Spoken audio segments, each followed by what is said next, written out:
السلام عليكم ورحمة الله وبركاته. أهلا بيكم في قناة أم عمر في المطبخ على اليوتيوب.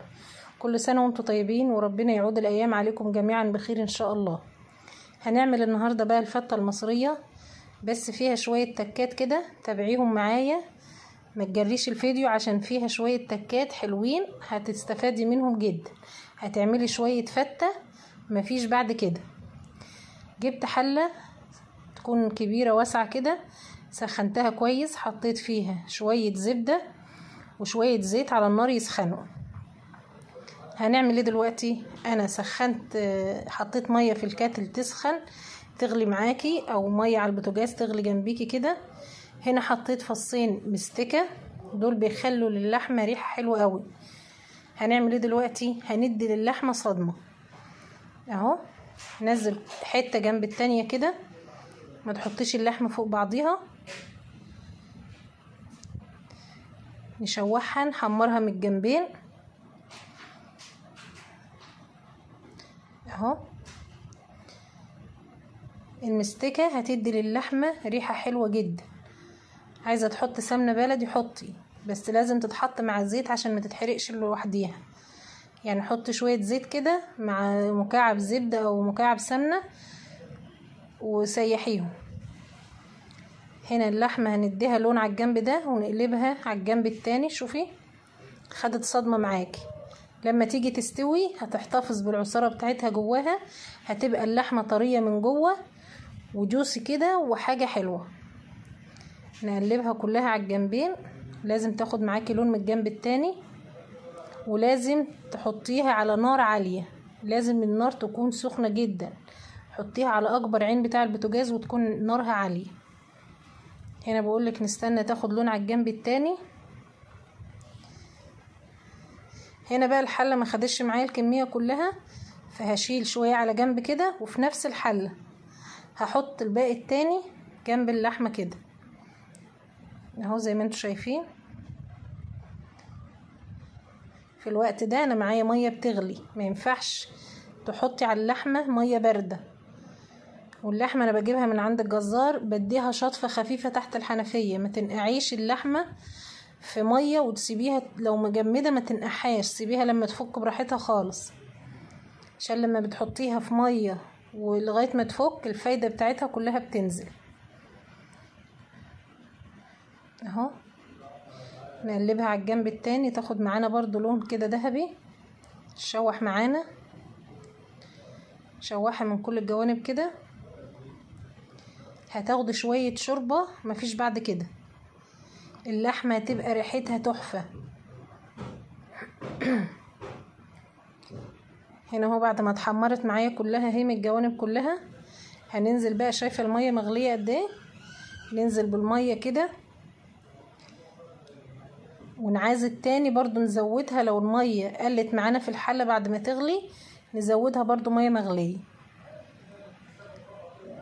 اهو. شايفه لون الشوربه، ولسه كمان اللحمه ما نزلتش البهاريز بتاعتها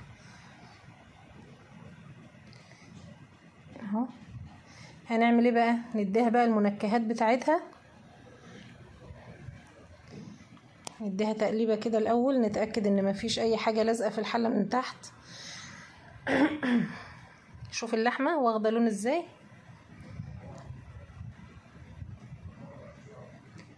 نديها تقليبه كده.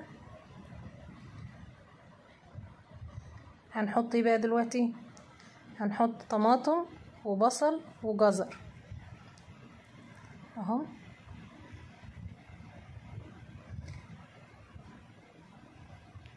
بصل رفيع اهو جايباه للسليق، وجزر مغسول ومتقشر ومقطعاه، والطماطم برضو مقطعاها مكعبات كده. ونحط معاها ايه تاني؟ نحط رشة حبهان على ورق لورا، انا طحناه على بعضيه. عندك صحيح حطي مثلا 4-5 فصوص حبهان، 3-4 ورقات لورا، حطيهم برضو حلوين. عندك فلفل اسود حب صحيح كده حطي، مطحون حطي. حطيت نص معلقة فلفل اسود كده. كل دي بتدي منكهات للشوربة جميلة. يا ريت بقى ما تنسونيش في اللايك والشير والاشتراك في القناة، وتفعلوا الجرس وتدوسوا على كلمة الكل عشان يوصلوا كل جديد بإذن الله. انا هنا اللي حطيتها دي معلقه سكر صغيره. اوعي تحطي ملح واللحمه بتستوي، هتاخر معاكي سوى اللحمه. بس كده خلاص تمام. نغطيها بقى وايه، نهدي النار عليها. يعني كل ما تهدي النار على اللحمه تديكي شوربه حلوه وتستوي معاكي بسرعه. معانا هنا على العين التانية حله صغيره نحط فيها مكعب زبده كده. هنا هنعمل ايه، الشوربه بتاعت الفته. ومعايا هنا معلقه توم حلوه تكون مليانه يعني كده، نشوحها. هنا بعد ما لونها يدوبك خدت لون دهبي خفيف، حطيت نص معلقه كزبره ناعمه ونشوح فيها. مش هنخليها تغمق، لو غمقت معاكي التومه هتمرر. يدوبك تاخد لون دهبي خفيف كده اهو. هننزل بقى بربع نص فنجان كده ايه من اللي هو بتاع القهوه ده، نص فنجان خل. طش التوم بقى وشم الريحه. هنا اول ما هتغلي معايا هجيب بقى الشوربه. اللحمه هي مولعه عليها البوتاجاز وهديه عليها النار خالص. شوفوا بقى الشوربه وجمال الشوربه ولا ريحتها بقى، الله اكبر عليها اهو. ناخد بقى شويه شوربه كده على طشه التومه بالخل. تاخدي على قد الكميه اللي انت عايزاها. دي خلاص كده خلصت. هظبط بقى الملح بتاعها ويدوبك تغلي غلوه واطفي عليها خلاص. نظبط بس الملح بتاعها لان احنا مش حاطين ملح مع اللحمه.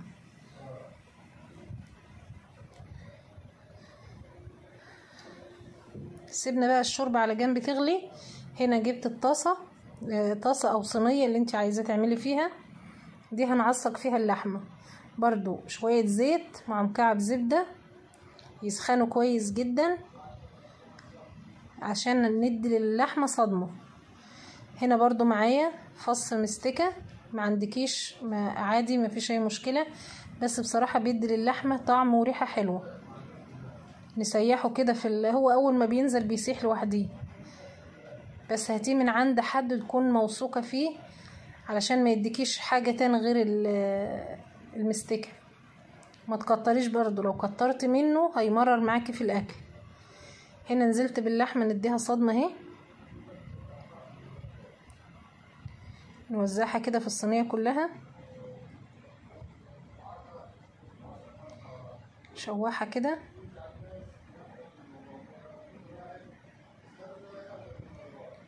اهو زي ما انتم شايفين. وربنا يحسن ما بين ايديكم ان شاء الله وهتاكلوا احلى فته. هنا اهو فصلت التليفون ورجعت تاني عشان ما اطولش معاكم الفيديو. وانا بعتذر عن طول الفيديو والله، حاولت قصيت فيه على قد ما قدرت، بس في تكات وحاجات كده لازم تشوفوها معايا في الفيديو. فياريت ما تتخطوش الفيديو وتشوفوا كل حاجة من الاول للاخر كده عشان تطلع الحاجة مظبوطة معاكم. هنا نزلت بحبايتين بصل على ده نص كيلو لحمة. احنا عارفين اللحمة المفرومة ما بتاخدش وقت في السوى. معايا معلقة ملح صغيرة، رشة حبهان على ورق لورا، نص معلقة فلفل، ودي رشة جوز الطيب فلفل اسود. رشة جوز الطيب دي بتفرق جدا في طعم اللحمة. مش عايزة تحطيها مفيش اي مشكلة.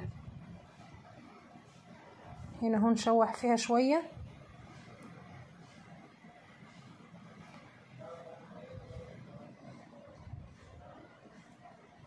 ويا ريت بقى لو الفيديوهات بتاعتي بتعجبكم ما تنسونيش بقى في اللايك، علشان اللايك هو اللي بيرفع الفيديو ويخليه ينتشر.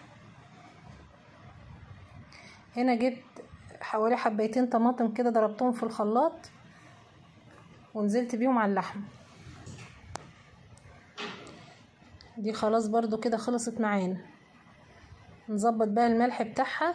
دقتها وشفت الملح بتاعها وطيت عليها النار، بقول لكم اهو وطي عليها النار خالص وسيبوها تشكشك مع بعضيها كده. ظبطت الملح بتاعها وركنتها على العين التانية. هنا هنعمل ايه بقى، هنعمل الصلصه بتاع الفته. برضو شوية زيت ومكعب زبدة، نسيحهم كويس كده. وهننزل بقى بايه، هننزل بالثوم دلوقتي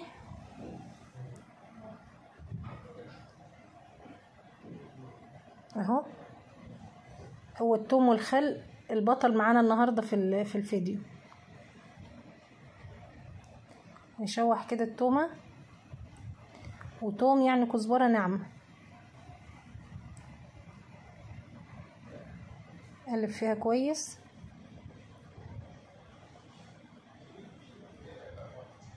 قلب كده. نجيب بقى رشه كزبره،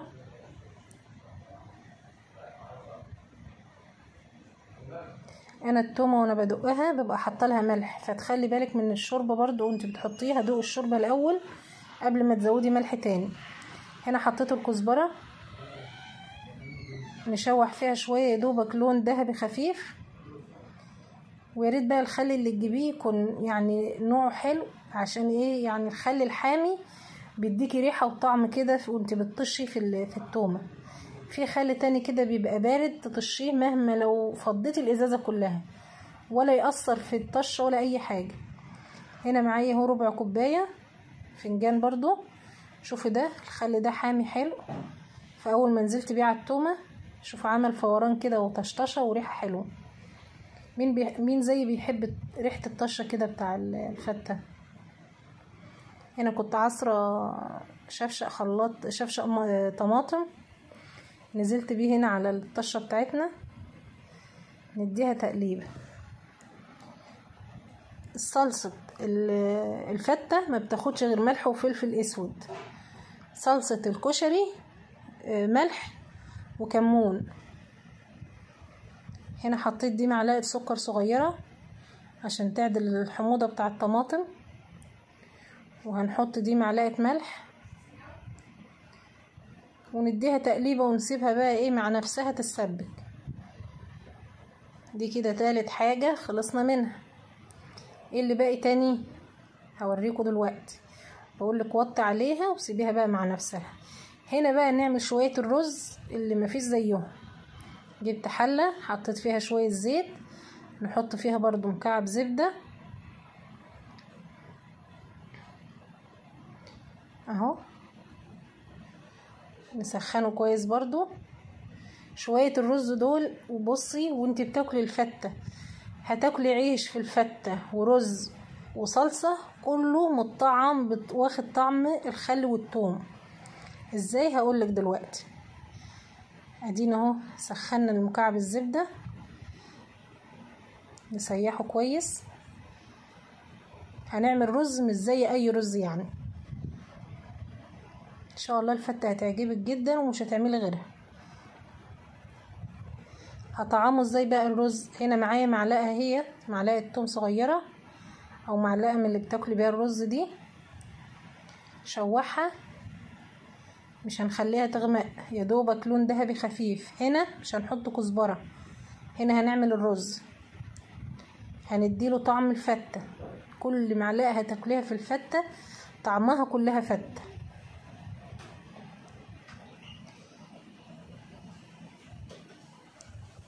هنا معايا برضو ربع كوبايه خل طشناها.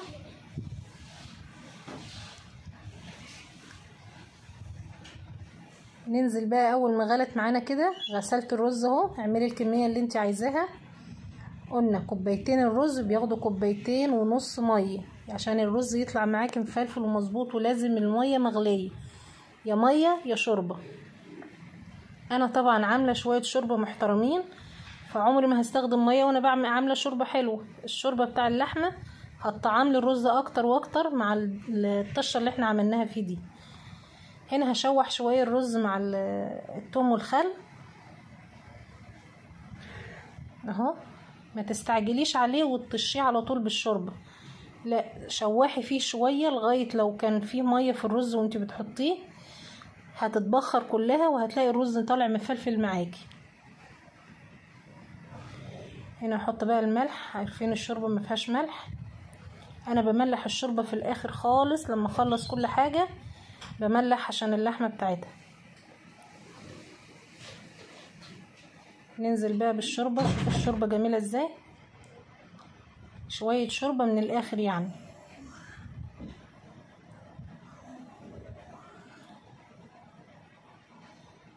حطينا، تحط بقى العيار المظبوط للرز. والرز اول ما يغلي معاكي اهو هدي النار عليه خالص وسيبيه مع نفسه بقى.